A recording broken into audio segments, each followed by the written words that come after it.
The art of letting go. What are you holding on to right now that you probably should let go of? The answer is everything. You've heard a bunch of phrases. Let go and let God. Another phrase is don't sweat the small stuff. And it's all small stuff. But then you hear something like this. I can forgive, but I'm never gonna forget. What are we not releasing? What are we not letting go of? What are we holding on to that we should let go of? And why is it bad for you or negative for you that you're holding on to things? If you hold on to things, does it serve you or does it hinder your enlightenment, success, joy, happiness, or even health? People are constantly holding on to things in the past. The past is the past. Yesterday's a canceled check. The past is the past. Think about that. The past is the past. It's over. Remember Hakuna Matata? You got to let it go. It's in the past, man. It's in the past, man. It's easier said than done. But the fact is, the past is history. The future is a mystery. The present right now, it's a gift. That's why it's called the present. We don't live in the present. We live in the past and we hold on to things, or we're living in the future. Most of us live in the past. We live and hold on to past hurts, past relationships, when we felt we were wronged, things that happened to us. We have regrets. We have guilt. You need to let it go, and it's easier said than done. First off, what are some of the things that we hold on to? Well, number one, we hold on to events, circumstances, situations, conditions, and emotions in our past. We hold on to them. We don't let them go. They're energetic imprints in our field, in our memory bank. Some philosophies, like in the East, they'll call them a samskara, which is an energetic imprint or an engram. It's contracted energy. When an event happens in our life and we have some type of trauma, the energy is contracted. And because we're in trauma, our analytical mind can't comprehend it. It then goes into our subconscious mind, sometimes called the reactive mind, and it's stored there. And that energetic imprint is vibrating and putting out a frequency that doesn't serve us. It actually attracts more things that are similar to it. So if we have some hate or guilt or regret in our field, whether we're conscious of it or not, it's putting out a frequency. So the universe is going to give us more things via the law of attraction to regret or hate or feel guilty of. It's a never-ending cycle. We need to transmute that energy. Some people use the word clear that energy out of your field, but that's really a misnomer. It's really transmute that energy. Oh, this is all wonderful, Kevin, and it sounds good, but you don't know what that SOB did to me. My ex-boyfriend, he cheated on me. You don't know how much he disrespected me. I'll never forgive him. And we have hate. We have anger towards somebody for something they did to us, and we have to forgive, but we can't. We can't let it go. Or we have regret. We think, how come at this point in my life I haven't achieved this much success? I see people around me my same age, and they achieve this success, that success, this success, that success, and I've struggled, and I have this regret and anger and bitterness. This is not serving you. These energies in your field are going to cause all types of health problems. The number one is heart attack and cancer. Those are the two things that develop when we have these negative things in our field that we can't release and let go of. Now, I happen to know this is absolutely true. I was at a place called Hippocrates Health Center in West Palm Beach. Brian Clemens was the director there. It's a world-famous facility that basically helps people heal using natural methods, primarily food and other therapies, which alkalize the body, oxygenate the body, and bring healing in a whole host of illnesses. It is a spectacular place. Now, I went there. I didn't know it was a healing center. I thought it was like an exercise health resort. And I was going to all these different exercise and health resorts around the world. And I heard about this place. I went there, booked myself in for 2 weeks. I thought I was going to get facials and pedicures and manicures and do yoga and do exercise programs and get body scrubs and massages and, do all this types of physical activity, hiking or whatever. I didn't know. When I got there, everyone there, except me, they were like dying of cancer, or they had some major medical problem that they couldn't solve through the standard medical system. So they were desperate. They were using some type of alternative care, and they came here. I didn't know that. But I thought, the universe brought me here for a reason. And as I'm talking to these people, the majority of them had cancer. And they were going there eating raw food, alkalizing food, drinking pure water, doing cleanses, doing all this different alternative health care to try to get them alkalized so they could cure themselves of cancer. Dr. Paulus, who won 2 Nobel Prizes for medicine, said cancer cannot live in an alkaline or oxygen-rich environment. So the whole concept of if we take the body and we get it alkaline or oxygenated, then cancer can't survive. That was the idea. So these people, when they tested their saliva and urine, they were very acidic. Some of them were so acidic that they were creating ammonia. Do you ever go into a cancer ward, for example, and you notice there's a smell of ammonia? Well, I used to think it's the cleaning concentrates. It's not. It's the people. The people reek of ammonia because they're so acidic that their body creates ammonia, turning it massively alkaline to try to balance out the acidity. And that's the environment that's perfect for cancer to grow and proliferate. This is how dogs actually smell out cancer. When I talked to these people, I thought, what do you normally eat on the outside? Oh, I'm a vegan. I'm a vegetarian. I eat a lot of raw foods. I eat salad. I don't eat meat. I don't eat dairy. I don't eat gluten. I have a inflammation-free diet. They were actually eating really good. I take vitamins and minerals. I take herbs. I do colonics. I've done fasting. So they're doing all these things. I do yoga. I exercise. Nobody was obese. Most people were thin. So they did all these natural practices, but their body was acidic and they were dying of cancer. And they were doing all these things at the clinic, and it wasn't really, in many cases, reversing the problem. It wasn't turning the body alkaline. So I called up Dr. Morter, a good friend of mine, world famous doctor, the inventor of bioenergetic synchronization technique, world famous. He's treated royalty all over the world. And he is the father of alkalinity. And he said, Kevin, as you know, there's a lot of things that you can eat that'll turn your body acidic. Sure. And there's a lot of things you can eat that'll turn your body or help turn your body alkaline. But the number one thing that turns the body acidic and brings terrible health is negative thinking. It's engrams or samskaras or energetic imprints that are in your field. Things that you haven't let go of. Anger, regret, grief, guilt, pain, bitterness. Think about this. So Dr. Morter said, Kevin, talk to these people. You know how, and find out what the engram is.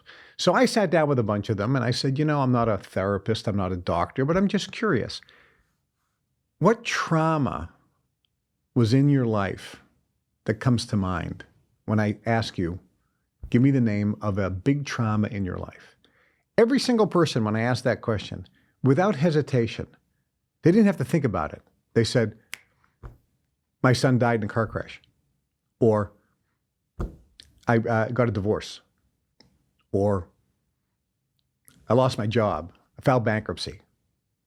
There was some trauma in their life that they either had regret, guilt, anger, somebody they couldn't forgive. My business partner completely screwed me and ruined my life. It's their fault. My life has been ruined. It's them. Every one of them had some type of trauma in their life that they couldn't let go of. And I did a little procedure with them. I said, well, okay, would you like to release and let that go? And in many cases, somebody would say, no, I'm never letting that go. And one person said that. I said, you're going to die of cancer if you don't let it go. You do realize that. The person just started tearing up. They said, Kevin, how do I let it go? How do I let it go? I said, there's a lot of different techniques. There's thought field therapy, TFT, the Callahan technique. There's the letting go technique by Dr. Hawkins. He wrote a book called Letting Go. There's a technique by the Dr. Lester, who authored the program called the Sedona Method. There are many techniques. There is other methods that a person like myself can sit down with you one-on-one, activate or trigger or key in that engram and match the frequency and help dissolve it, virtually blow it out. There's the Kuhn method. There's a lot of different methods to let it go. I said, let's just do one right now. Think of that trauma. Think about how much it hurts. And I said, would you like to let it go? Person said, yes. I looked in the field and said, no, that's reversed. You actually are saying yes, but you don't. So we have to correct the reversal. So we corrected the reversal. And now I said, do you want to let it go? They said, yes. I said, does it resonate as true now? They go, oh my God, yes. When I said that, it's just like, yes, I do want to let it go. Say the word now. Now. Does that resonate as true? And they looked, they hesitated. I go, clearly it doesn't because you had to hesitate. So when you said now, it was reversed. So we corrected the reversal. There's 3 different techniques that I use to correct the reversal. And now I said, so say, do you want to let it go? Say, I want to let this go. They said, I want to let this go. Resonate as true? Yes. Say now. Good. Take a deep inhale through your nose and hold it. And I contracted the energy. I brought it together into a ball right in their stomach. And I said, now exhale through your mouth and let it go. And the person just started crying in tears. I mean, sobbing. Their breathing changed. Their color came back. They were gray because they were dying of cancer. Color came back in their face. They said, oh my God, I feel like something just lifted out of me. If you don't let go of things, it could be that traumatic where it leads to cancer and death. But it will lead to you being freaking miserable. You got to let go of the past. The past is a canceled check. The past is history. And stop thinking about the future because the future is a mystery. Right now, today, is a gift. That's why it's called the present. There's a phrase that says, let go and let God. Or, letting it go will let it come. Matter of fact, Wayne Dyer actually has a quote. And I knew Wayne very well, by the way. Wayne said, don't force anything. Just let it be and it will come to you. Well, with all due respect to my good friend Wayne, the past great Wayne Dyer, if it is to be, it's up to me. Nothing just comes to you. You have to go get it. That's the fact. The whole myth about just let it go and everything will just magically come into your life is not true. So if you let it go, are you letting it come? No. If you let go of the past, if you let go of things, does it just magically allow things to come into your life? No. What it does is 2 things. When you let go of the past, when you just let it go, there's no other phrase that works like let it go. It's not forgive. It's just let it go, which means it's gone. It's not even a thought anymore. When you just let something go, a guy screwed me. Let it go. A judge screwed me, put me in prison for 8.5 years. I can be bitter the rest of my life. Let it go. It's over, man. It's about today. Today is the day we live. Not yesterday. Let it go. So if you let it go, will it allow things to come into your life? No, what it does, it changes your vibrational frequency so that things can come. They won't, but they are allowed to come because you're in a state of allowing when you let things go. And what happens is when you're in that state of allowing and you let the baggage go and you let the luggage go, you have more energy. You are more inspired and motivated to actually do things to make it happen. And your activities will actually produce better results. Letting things go is different than surrendering or giving up. There's a huge difference. When you let something go, it's the past. You're not holding on to it. You're not carrying luggage. Now, I want you to just imagine you're going through your life and you have a hurt.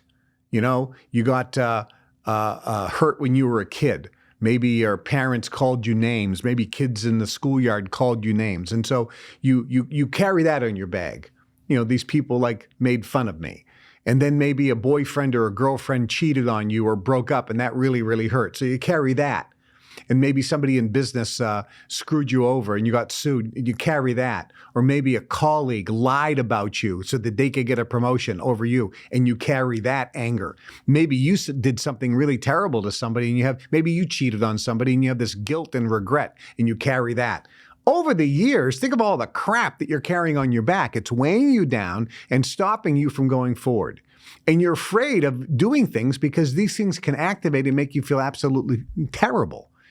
So when we have all these pains and hurts in our past, the first question is, why are you so sensitive? Why do you take things so personal? If somebody says something to you, why does it affect you? You are at effect from everything in your universe, and you hold on to it. When you do this, it's kind of like, imagine that you have a bar, and you're holding on to the bar because if you let go, you're going to fall down to the going to fall 1,000 feet and die. So your whole life, you're holding on to all of this stuff. The tension that's in your body, the negative emotions that you have, the fear, the anxiety is overwhelming, and it has an adverse effect on every aspect of your life. But in fact, you're holding on. Guess what? You're actually a half an inch from the ground. Let go. And when you let go, everything in your body releases. You actually realize you're on the ground. There was no reason to hold on to anything. So a question that comes up is, Kevin, what steps can I take to let go of the past? Because, Kevin, I have to be honest with you. There are people that I haven't forgiven. There are people that I'm still mad at. There's people that I'm still angry with. There's people that I still have bitterness toward. My life, I'm bitter toward life. Matter of fact, I'm bitter toward God. I'm bitter toward the universe. I have anger. I haven't let go of that anger about something that happened 15, 20, 30 years ago. I have regret. I haven't let go. I have guilt. I haven't let go of it. How do I let go? Okay, let go. How do I let go? There's 3 simple techniques, and I'll give you one that you can do right now. First one is Callahan technique, thought field therapy, TFT. This is the technique that when you think about something in your field, in your past, and you do a tapping sequence, it will blow out, virtually dissipate that charge. It'll transmute, it'll release. It is magical. And we know that the charge or the energy has physical mass because there are machines that we can monitor how much mass is in your body. And when the charge blows or the mass dissipates or gets transmuted, you can see how much physical mass actually left your body. You can see it on the instrument. You can clearly feel it, not just physically, but also emotionally and mentally. So that's the first one. The second one is the Sedona method. It's a method of letting go. This is a magical technique as well that helps release, where you condense energy and then you simply release it. It's being aware and conscious of the energy, which is the first step. It's confronting that energy so that you can release it. Remember this phrase: whatever you can confront, you can handle. Whatever you can confront, you can handle. Another way of saying that is whatever you can acknowledge, whatever you're aware of, whatever you're consciously aware of, you can transmute or clear out of your field. You can let it go.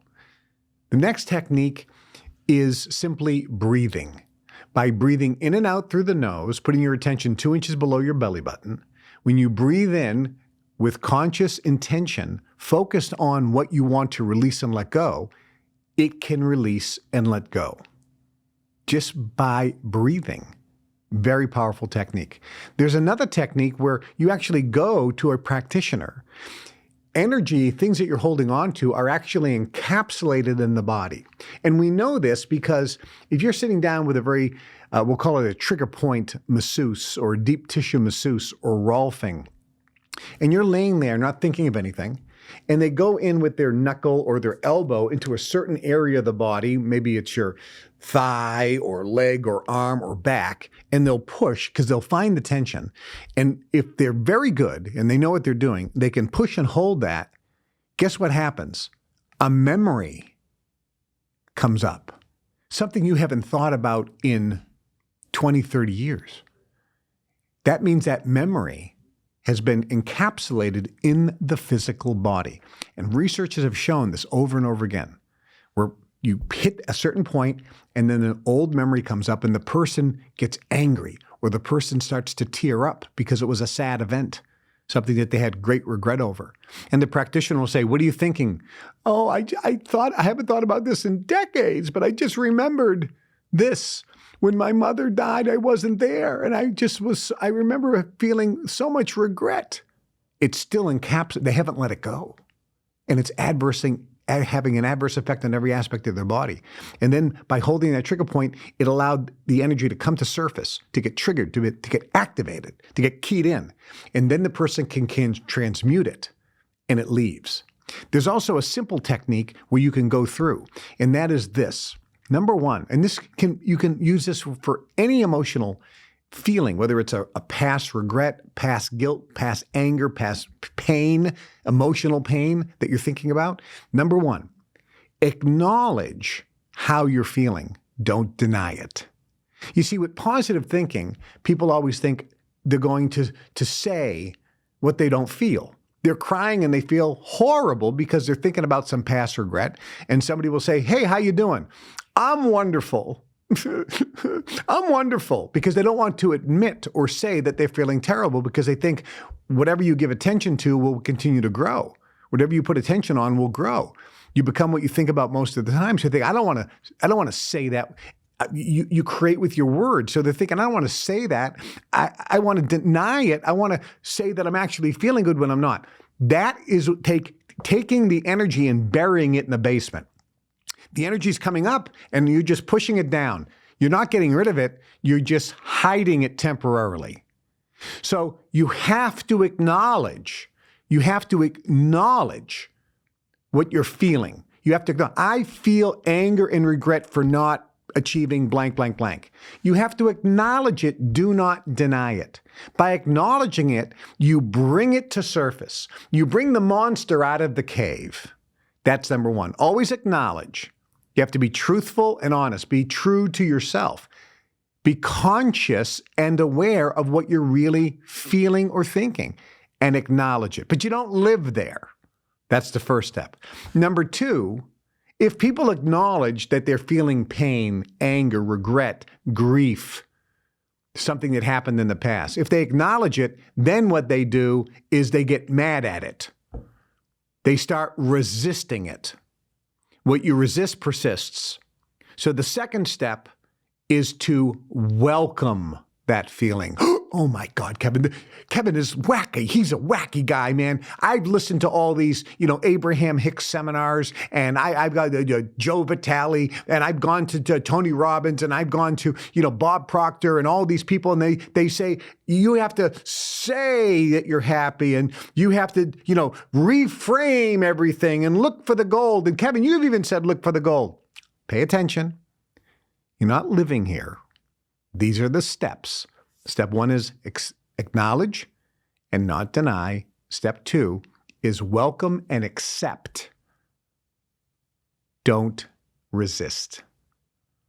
but we don't live there either. Because when we welcome and accept it, what we're saying to the universe is, I'm ready to let this go. I'm ready to have this energy leave my field because it no longer serves me. So step 2 is welcome and accept, don't resist.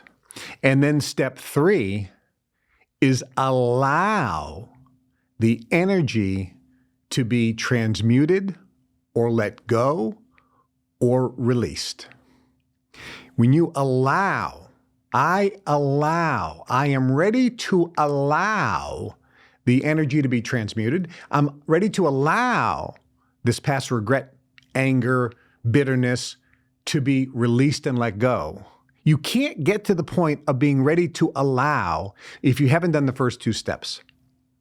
When you do the first 2 steps, then you'll be amazed that you're going to feel, in most cases, ready to be fully in a state of allowing to let it go. Because you realize it no longer serves you. It's time to release and let go, to have the energy transmute into the universe. You know it no longer serves you. And when you're ready to allow the energy to be released and let go and transmuted, then you can use some of the techniques that I mentioned. And I'll give you one more. And one more is simply put your attention on your heart chakra. And imagine that there's a ball in there like a sun, and it's white, and it's pure, and it's love, and it's consciousness, and it's compassion. And imagine that that gets bigger and bigger and bigger, maybe the size of a basketball, and then maybe the size of a beach ball, and maybe 3 or 4 or 5 feet or meters in all directions, and it's basically encompassing you totally. And it's pure love and light. And then take that regret, anger, hate that you're ready to release and let go, and simply put it into that light and love. And take a deep inhale through your nose. Put your attention 2 inches below your belly button. Relax your face, relax your stomach, and then exhale through your mouth. And just say the words, I release and let go. I release and let go. I release and let go 3 times. And watch what happens. Miracles can happen in your life. Or you can use some of the other techniques, thought field therapy, which is TFT, the Callahan techniques. You can use the techniques that I teach. You can get together with myself or someone that I've trained where you can go into your field and help transmute that energy. There's many ways to release and let go. The Sedona method, Dr. Hawkins' letting go method. It works, and it can work for you. If you're holding on to things in the past, it's not serving you. It's not serving you. You got to let it go. The wonderful thing I can tell you about this is when you go to bed at night, you'll have an exciting day and you'll go to bed tired, not bored. You'll go to bed tired with a smile on your face, not angry. And when you wake up, you'll wake up excited, full of energy, instead of waking up tired and depressed. Because you've released the energy. The energy is draining you. It's in your field and it's draining you tremendously. Release and let go. And I'll give you one other technique. This is a technique that's been around for a long time and no one talks about it anymore. When we were kids, when we went to bed, our parents used to say, remember to, Trey, John, do you remember what this, can you finish the sentence? You're about to go to bed and your parents would say, don't forget to brush your teeth. Not brush your teeth. Good try, brush your teeth. Does anyone, can you remember? Your parents would say, don't forget to say your prayers. Trey, did you ever hear that? Say your prayers? No. Okay, so I'm going to tell you a brand new thing that no one ever talked about before. Right? I invented this. I made this up now. This has been around forever. This is a practice that's been around forever. Before you go to bed, you say your prayers. And the way you said prayers, and this is a technique to help you let go, by the way, is you do 2 things. You don't say, God, please give me a car. Please help me win all these awards. Please help me be famous. That wasn't the prayer. The prayer was two things. Now pay attention. The prayer, which nobody does, this will change your life. The prayer was, number one, you said, God, please bless mommy and daddy. Please bless my brother. And you thought about people that pissed you off, that you hated, that did you wrong, and you asked God to bless them too. So you asked God to bless people. You thought about the people you loved, your mom and dad, your siblings, but then you went through, and this was the instructions. Then you went through the people that you were pissed.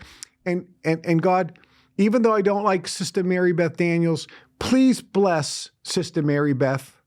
Please bless her. Even though she gave me a D on my report card, please bless her. That was the plan. You thought about people that wronged you, that you had anger, guilt about, and you asked God to bless them. This opens up the windows of heaven and changes your energy like unbelievable. That was the first set of prayers. And then there was a second set. I'm going to ask these guys in the booth, any idea what the second kind of prayer was? The first one is, well, they're just shaking their head no at it. Okay. So I invented this one too then, right? Since nobody knows about it. I take no credit for this, by the way. The second way you pray at night before you go to bed is, the first one is you bless others, the people you love, but also the people that you hate, all the people that are negative. You ask God to bless them. If you do that, the energy shifts. You automatically are letting go, right? The second thing you do after you do the blessing is then you say the prayers of gratitude and appreciation and thanks. And God, please, I want you to know I'm so thankful and grateful that I have a beautiful home. I have a warm house, that I'm going to bed with a full stomach because I know people are out there starving. And thank you for making my life blessed with food. And thank you for my mom and my dad because I know they love me. And thank you for the school I go to. And thank you for the teachers who really, really care. And thank you for the clothes I have. And thank you for my beautiful body. I'm very blessed to have a healthy body, that I don't have cancer or diseases. Thank you for my health. And this is how the little kid would pray. He would go through and try to find the things in life that he could be thankful and grateful and appreciative for and give thanks. So the first set of prayers was blessing friends and family and those people you hate. And the second group was a prayer of appreciation. If you do that before you go to bed, I guarantee your life is going to change. When I was in prison, I used to get in bed every night and I say my prayers. I say my prayers every single night because it's a ritual that is a beautiful thing that daily you can cleanse your field. And I used to get in bed and say my prayers. I didn't get on my knees, although when I taught this in class at the prison, there were many inmates that actually got on their hands and knees and said prayers before they went to bed. And it was the most beautiful thing you've ever seen. And I would say, thank you for this pillow. Thank you for me being in a safe facility. Thank you for the other inmates around me that are so kind and nice. Thank you for this mattress. Thank you for the food that we have available. Thank you for the counselors and the guards that treat us fairly and nicely. Thank you. And I would go through all of this list of things to be grateful for. Thank you for the yoga class. Thank you for the language courses we have in education. Thank you for the softball field. Thank you for the tennis courts. Thank you for this. When I was in solitary confinement, I said, thank you for having me in a safe place. Thank you for the opportunity that I have to commune with you. Thank you for my mind. Thank you for my health. Thank you for the people that love me. Thank you for giving me the ability to love others freely, without condition and without exception. Thank you for your blessings. Thank you for all the things that are off my radar screen that I don't even know you're blessing me with yet. Thank you for this life. I love my life, and I would go to bed. You do this, and you'll release and let go. Every single day, you'll be cleansing your field.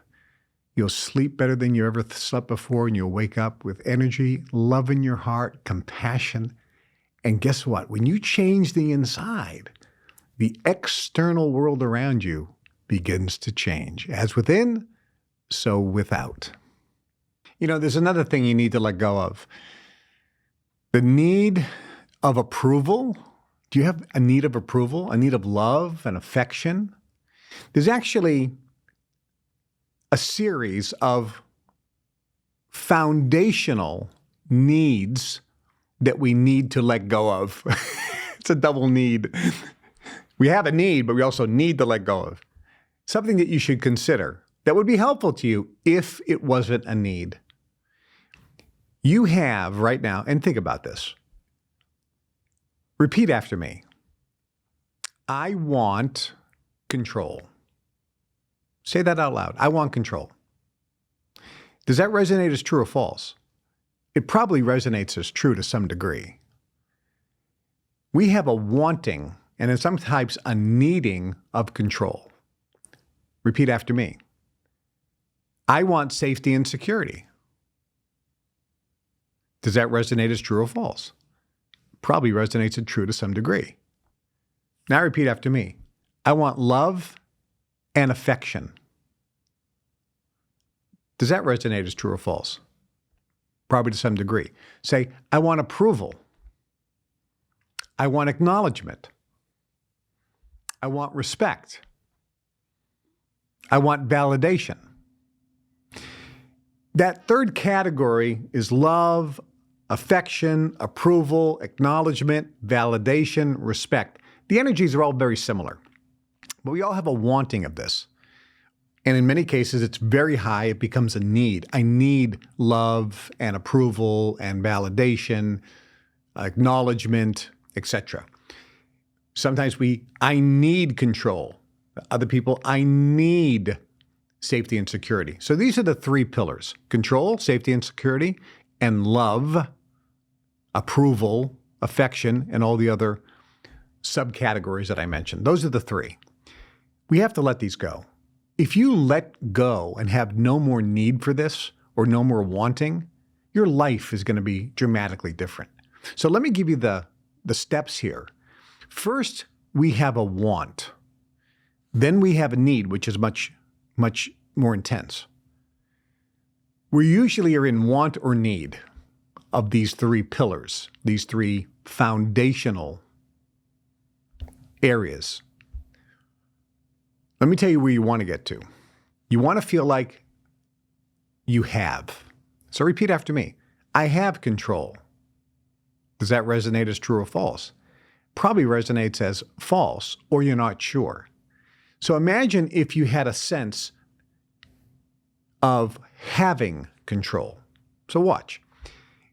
If you say, I want control, Kevin, I don't want control. That doesn't resonate as true. I need control. Kevin, that doesn't resonate as true. I have control.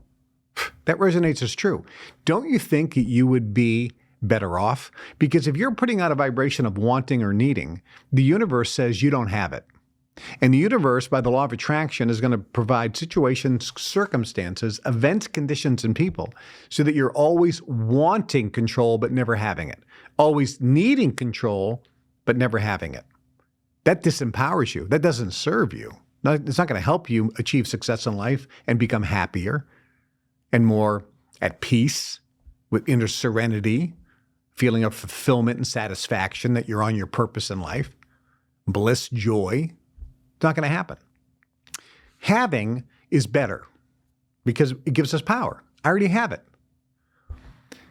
But when you have something, we have a fear of losing it.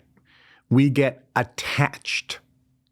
And so the whole idea of letting go, yes, letting go of past hurts, letting go of past traumas, letting go of negativity in our past, it really is letting go of emotions, letting go of hate or anger, letting go of bitterness about life in general, letting go of anger toward a certain person, letting go of guilt because we feel bad that we did or didn't do something and we wish we did it differently. Regret. We need to let these things go because if we do, we'll be freer. But we also need to let go of anything we're attached to. So we can get attached to things, but we also get attached to these foundational needs: control, safety and security, love, approval, validation, affection, respect, acknowledgement. We're attached to them. So the whole key, and this is something that's been around for tens of thousands, hundreds of thousands of years, and it's written about in every spiritual book, whether it's the Quran, whether it's the Old Testament, New Testament of the Bible, whether it's the Zohar, whether it's the Mahabharata, the Vedas, the Ramayana from India, Confucius, the teachings of Confucius, Lao Tzu, all of these spiritual texts, spiritual gurus, the Buddha, they all say the same thing. Release yourself from attachment. That's really what we're talking about. Releasing yourself from attachment. So the problem is, if you feel you have something, even if you feel I have control, you could argue that's better than wanting control or needing control. But having control, once you know or feel that you have something, you're holding on to it. So immediately you have fear of losing it. So the next highest level you get to is you go through these steps. I want control. Nope, that doesn't resonate as true. I need control. Nope, that doesn't resonate as true. I have control. No, that doesn't resonate as true. It's neutral. Here's the highest one. I don't care if I have control. That resonates as true. Now you're free. Now you're liberated because you don't care. There's an old saying, care, but not that much. I took a seminar with a guy named Herb Cohen. He wrote the book called You Can Negotiate Anybody. Nice Jewish fellow from Chicago. And he smoked a cigar while teaching a seminar in a non-smoking room because he negotiated the ability for him to smoke a cigar while he taught the seminar in the non-smoking hotel. And he's teaching the seminar on negotiation. And he says, in negotiations, you have to care, but not that much. And he said, in life, it's the same way. If you want to be happy in life, you have to care, but not that much. That's letting go. That's living a life of allowing. It's not surrendering and giving up. It's being a state of allowing. And we use the serenity prayer to understand the difference. Because the serenity prayer says, God, grant me the patience to accept the things I cannot change, the courage to change the things I can, and the wisdom to know the difference. That's the art of letting go. So when you look at these three pillars, control, safety and security, love and approval, your ideal scene is to say, I want, nope. I need, nope. I have, nope. I don't care if I have. And if you get to, I don't care if I have control, Kevin, that resonates. I don't care if I have safety and security. It resonates. I don't care if I have love, approval, affection, acknowledgement, validation, respect. Now you're living a life of letting go. And what does that look like? You no longer have buttons that people can push. The outside circumstances don't affect you. You have power and control over your life without caring that you have power and control over your life. You're in a state of allowing. You're at cause over your environment. You are at cause, and you by intention can choose to have an emotion or not. And you can play the game of life because you're setting the rules. You are enjoying the journey. You understand now because you're experiencing the phrase that says the journey is the reward. You are free. You are liberated. If you don't let go, you are a slave. I'll never forget, I was watching an old black and white TV show when I was a kid. I think it was Father Knows Best.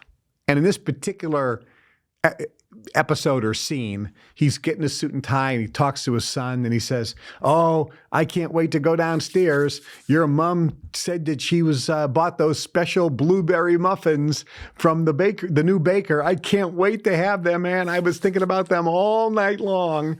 And he goes down and the wife is there and he's so happy because he's going to eat these blueberry muffins that his wife promised she was going to get at the baker first thing in the morning, hot right out of the bakery, brand new bakery. And they're like spectacular. And he says, "Oh, honey, I'm so happy about today's breakfast. I have been thinking about those blueberry muffins all night." And she has this horror on her face. And she says, "Oh, honey, I forgot to go get them this morning. I'm so sorry." And he just looked at her and he said, "Oh, that's okay, sweetheart. I'm not going to let the absence of English blueberry muffins ruin my morning. What else are we going to have for breakfast?" And she says, "You're not mad? Don't be silly. Maybe it will happen tomorrow." And I remember screaming, "Hey, Dad, you need to watch this because you could learn something from this guy." Because my father was not like that. But you get it? That's letting go. That's a life. It's a life of joy and happiness where you don't sweat the small stuff because you know it's all small stuff. You know that everything in life is just a play of consciousness. And as you're going through life, you realize that you are watching a play of consciousness, that there's only one and it's you. There's one self. Everything you see is an extension of the one self, and you are an extension and expression of that one self, that one consciousness. Therefore, everything is you. It's all connected. And in fact, everything is just like watching marionettes, and you are the person controlling all the marionettes. And when you understand this and actually experience it, not just understand it or know about it, but you experience it, now there's nothing to forgive. Everything is just a play of consciousness, and you know that it's an illusion. It's called Maya in the East, or illusion. It's the illusion of duality, of separateness. And when you have the experience, because you've crossed the veil in these levels of consciousness and awareness, you know that it's all one. There's nothing to hold on to. And when you do that, you will experience bliss, joy, and happiness that surpasses all human comprehension. That you will smile throughout the day and enjoy the play of consciousness for which you are partaking in. And you'll understand the journey is the reward. Life can be a dream. Shaboom, shaboom. I'm Kevin Trudeau. This is Limitless. You are limitless. Make sure you like the video, share it with everybody you know, and subscribe to the channel. Set your notifications so you understand when we get the new uploads. That way you get the freshest shows. And I will tell you this. If you're new to the show, check out the other videos that I have. There is material here, training, that people will have spent and should be spending tens of thousands of dollars for, and I'm giving it away for free. It's all available for free on this show. We're giving you great material that can improve the quality of your life in every area. So binge watch. If you want to do anything, binge watch the Kevin Trudeau shows. You will love them. Some are really, really funny, by the way, and they have great material. Share it with your friends, subscribe, hit the notification button, and leave comments because I read every single comment. I'm Kevin Trudeau. I'll see you at the top.